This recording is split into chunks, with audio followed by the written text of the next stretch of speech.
ঢালিউড অভিনেত্রী পরীমণি ব্যক্তিগত জীবনে অত্যাধিক আলোচিত হলেও কর্মজীবনে তিনি নিজস্ব সাফল্যের উচ্চ শিখরে পৌঁছেছেন। ব্যক্তিজীবনে প্রেম করে বিয়ে করেছিলেন অভিনেতা শরীফুল রাজকে। এরপর তাদের কোলজুড়ে আসে ছেলে শাহিম মোহাম্মদ রাজ্য। সম্পর্কের টানাপোড়েনে ২০২৩ সালের সেপ্টেম্বরে বিচ্ছেদের পথে হাঁটেন রাজপরী দম্পতি। বর্তমান সময়ে কাজের পাশাপাশি ছেলে রাজ্যকে নিয়েই সময় কাটছে।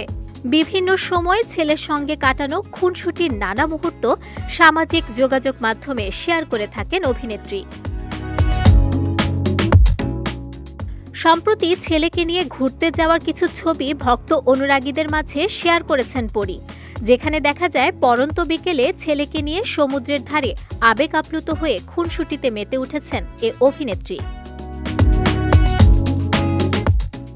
ছবিতে দেখা যায় পরী মায়ের মমতায় আগলে রেখেছেন ছেলেকে।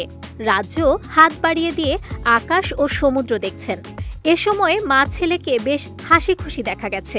এদিকে অভিনেত্রী ক্যাপশনে লিখেছেন, আমার জীবনের রংধনু তুমি। কমেন্ট বক্সে ভক্ত অনুরাগীরা মা ছেলের এ ভালোবাসা দেখে বেশ প্রশংসা করেছে। লিমন জুনায়েদ নামে এক ভক্ত লিখেছেন, মা ছেলের ভালোবাসা পৃথিবীর শ্রেষ্ঠ ভালোবাসা। সুমি নামে আরেক অনুরাগীর ভাষ্য, আপনার বেবিটার জন্য মন থেকে দোয়া রইল, এত কিউট একটা বেবি, মাশাল্লাহ। সম্প্রতি একটি কন্যা সন্তান দত্তক নিয়েছেন পরীমণি। বর্তমানে নিজের ক্যারিয়ার এবং ছেলে মেয়ে দুই সন্তানকে নিয়ে সিঙ্গেল মাদার হিসেবেই নিজেকে ব্যস্ত রেখেছেন এ অভিনেত্রী।